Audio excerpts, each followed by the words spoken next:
Assalamualaikum warahmatullahi wabarakatuh. Kembali lagi dengan saya Vivina Maulina. Pada pertemuan kali ini akan membahas bab yang berjudul beriman kepada kitab-kitab Allah Subhanahu wa taala. Iman kepada kitab Allah Subhanahu wa taala artinya meyakini sepenuh hati bahwa Allah Subhanahu wa taala telah menurunkan kitab kepada nabi atau rasul yang berisi wahyu untuk disampaikan kepada seluruh umat manusia. Di dalam Al-Qur'an disebutkan bahwa ada 4 kitab Allah Subhanahu wa taala yang diturunkan kepada para nabinya.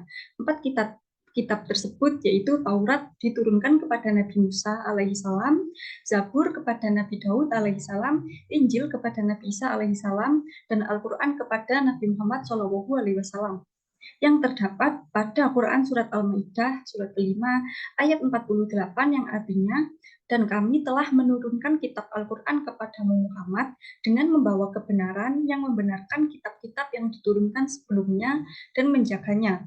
Maka putuskanlah perkara mereka menurut apa yang diturunkan Allah Subhanahu wa taala, dan janganlah engkau mengikuti keinginan mereka dengan meninggalkan kebenaran yang telah datang kepadamu.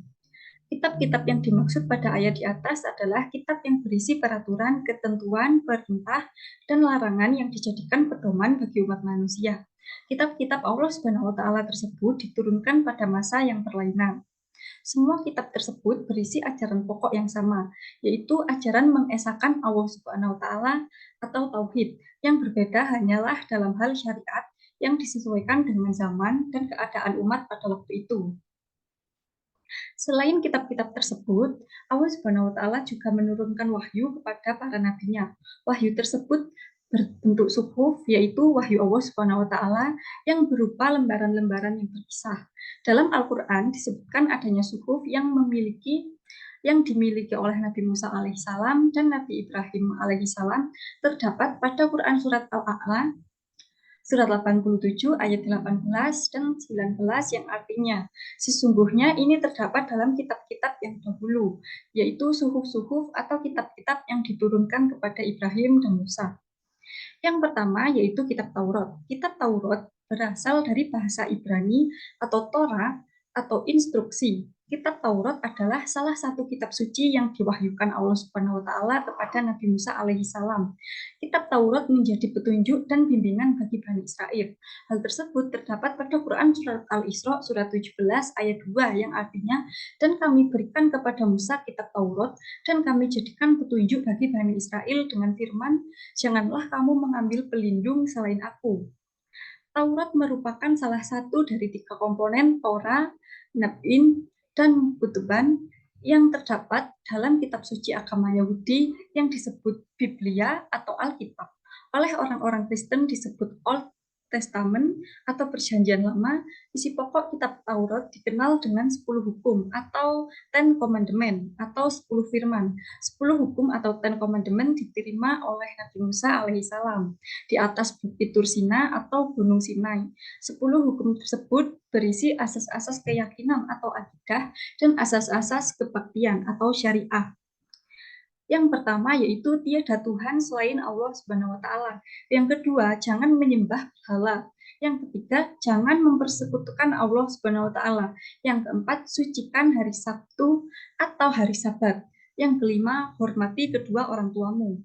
Yang keenam, jangan membunuh. Yang ketujuh, jangan berzina. Yang kedelapan, jangan mencuri. Yang kesembilan, jangan bersumpah palsu atau bersaksi dusta. Dan yang kesepuluh, yaitu jangan menginginkan milik orang lain atau menginginkan hak orang lain. Yang kedua, kitab Zabur. Kitab Zabur atau bentuk jamaknya Zubur berasal dari Zabara, Yasburu, Zaber yang berartinya menulis. Makna aslinya adalah kitab yang tertulis. Zabur dalam bahasa Arab dikenal dengan sebutan Mazmur atau jamaknya Mazmir. Dalam bahasa Ibrani disebut Mismar, yaitu nyanyian rohani yang dianggap suci. Sebagian ulama menyebutnya Mazmur, yaitu salah satu kitab suci yang diturunkan sebelum Al-Quran selain Taurat dan Injil. Dalam bahasa Ibrani, istilah Zabur berasal dari kata zimra yang berarti lagu atau musik. Zamir atau lagu dan mismor atau masmur merupakan pengembangan dari kata zamar, artinya nyanyi, nyanyian atau pujian. Zabur adalah kitab suci yang diturunkan Allah Subhanahu wa taala kepada kaum Bani Israel melalui utusannya yang bernama Nabi Daud alaihissalam. Kitab Zabur berisi kumpulan ayat-ayat yang dianggap suci. Ada 150 surat dalam kitab Zabur yang tidak mengandung hukum-hukum, tetapi hanya berisi nasihat-nasihat, hikmah, pujian, dan sanjungan kepada Allah Subhanahu wa taala. Secara garis besar, nyanyian rohani yang disenandungkan oleh Nabi Daud alaihi salam dalam kitab Zabur terdiri atas 5 macam. Yang pertama, nyanyian untuk memuji Tuhan atau liturgi. Yang kedua, nyanyian perorangan sebagai ucapan syukur. Yang ketiga, ratapan-ratapan jamaah. Yang keempat, ratapan dan doa individu. Dan yang terakhir, nyanyian untuk raja. Yang ketiga yaitu kitab Injil. Kitab Injil diwahyukan oleh Allah Subhanahu wa taala kepada Nabi Isa alaihi salam. Kitab Injil diturunkan kepada Nabi Isa alaihi salam. Kitab Injil yang diturunkan kepada Nabi Isa memuat keterangan-keterangan yang benar dan nyata, yaitu perintah-perintah Allah agar manusia mengesahkan dan tidak menyekutukannya dengan suatu apapun. Dalam kitab Injil terdapat pula keterangan mengenai akan lahirnya nabi yang terakhir dan nabi penutup para nabi dan rasul yang bernama Ahmad atau Muhammad Shallallahu Alaihi Wasallam. Kitab Injil diturunkan kepada Nabi Isa alaihi salam sebagai petunjuk dan cahaya penerang bagi manusia. Nabi Isa alaihissalam diutus untuk mengajarkan tauhid kepada umatnya atau pengikutnya. Tauhid di sini artinya mengesahkan Allah Subhanahu wa taala dan tidak menyekutukannya. Kitab Injil dan kitab Taurat yakni sudah mengalami perubahan dan penggantian yang dilakukan oleh tangan manusia. Kitab Injil yang sekarang memuat tulisan dan catatan perihal kehidupan atau sejarah hidup Nabi Isa alaihissalam. Kitab ini ditulis menurut versi penulisnya yaitu Matius, Markus, Lukas, dan Yahya, Yohana.